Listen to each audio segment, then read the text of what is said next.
I was raised in a. My dad got saved when he was about 20 years old through an inner city mission in Paterson, New Jersey, and immediately went on the staff of that mission and got his early theological training from the Scofield Reference Bible. And I was pretty much raised on all of that approach to things, even though my father ended up going to seminary, went to a very liberal seminary, didn't learn anything. I mean, he resisted everything, and consequently, his own preaching and my formation in the faith was pretty much in that world. My father did not. I mean, he held to the gap theory of Genesis 1. You know that there's a gap between in the beginning God created heaven and the earth, and the earth became without form or void, and there was a period in there, and you could explain a lot of the stuff that allegedly evolution explains by that gap theory. I never really understood how that worked very well, but maybe the dinosaurs were a part of that early part of it and all the rest.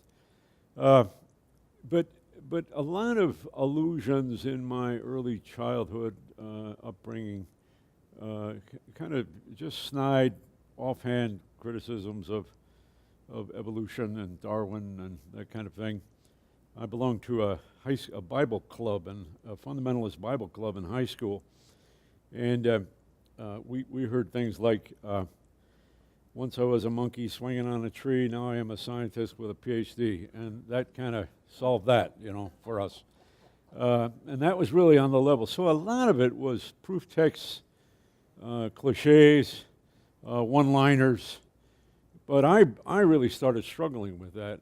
And one of the most formative moments in my life, I was working at an evangelical Bible conference, and when I was 16, and in 1954, a book was published by Bernard Ramm, well known around here, had a relationship to Fuller. Bernie Ramm was just a solid evangelical scholar of the sort of early neo-evangelicalism. And a book he wrote was called Christian View of Science and the Scriptures. I just read it recently. It's a good book. He deals very honestly with the idea of a universal flood, denies a universal flood, just doesn't work. Gets into maybe the mustard seed isn't the smallest seed, but we can live with that. And then what was most helpful, and this was a transformative experience. I was at this conference, and Bernie Ramm was condemned all over the place by evangelicals for compromising with evolution and with naturalistic science.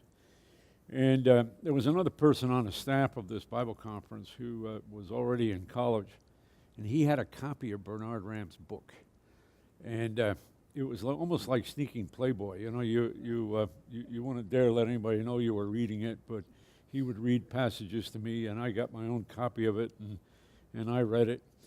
And in all of that discussion in Bernard Ramm, the thing that helped me the most was he made a distinction between capital C creationism and small c creationism, capital E evolutionism, small e evolutionism. And he said creationism in the capital letters versus evolution, those are worldviews. And that's the most fundamental choice you can make, that either everything in this world comes from the hand of a sovereign God who said, let there be, or it comes about by chance. And those are absolutely opposed to each other. But as mechanisms of how things happen, you can agree with small e evolutionism, and you don't need to hold to creationism as an explanation for scientific results and all the rest. That was huge for me. And I would think that any good sermons on the subject would pitch it on that level.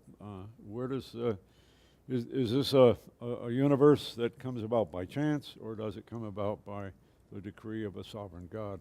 Let all that stuff take care of itself. Many years later, I met Bernie Ramm, and I told him that how helpful that book was for me when I was a kid, a 16-year-old kid. And what he said then was memorable to me. He said, I took a lot of flack from that. I really got all kinds of hate mail and people condemned me. He said, but I'm so glad that I wrote that book. He said, my passion as a teacher was that I did not want anybody to take courses from me and then go on to Harvard and lose their faith, because they found out that we refused to raise the kinds of issues that ultimately challenge their faith. And to me, that's a powerful thing. I don't think anything should ever be said in the pulpit that when a student takes a physics course or a geology course at Harvard University, they would lose their faith because it got put in terms of the kind of radical alternatives that many of us often heard. And I think another thing that I care about in preaching is what I also care about in ecumenical and interfaith discussion.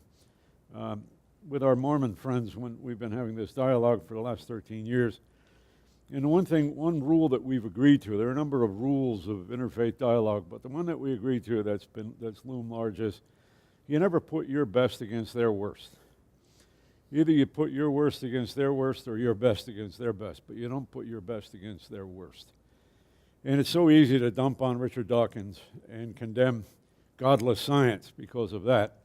And it's so easy for Richard Dawkins to point to stupid stuff. And there's a lot of it to point to in the ways in which evangelical Christians, for example, have dealt with a lot of these issues. And I think we have to get out of those kind of dynamics, those kinds of polarities. So the Bernie Ram advice for me is, I think it has to permeate our preaching. And to me, it's really, I never heard, the only references I heard as a kid to Genesis 1 was that the earth was really created in 6 days. I never heard the kind of thing that very good evangelical scholars have done with Genesis 1, pointing out that the sequence of creation was also a response to idolatries in the ancient world.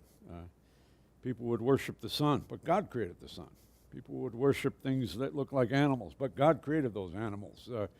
It's a series of providing alternatives to the idolatries that were current in the time. And to me, that's a beautiful thing, a beautiful way of looking at that story of the creation.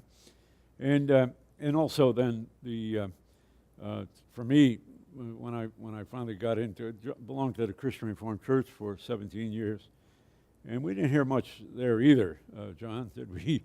But the two things that I admired, one was the prominence of psalmody in the worship, and just the fact that it's pretty hard actually to sing the Psalms. And I find much praise music these days as a revival of psalmody. And when it is that, it's a good thing.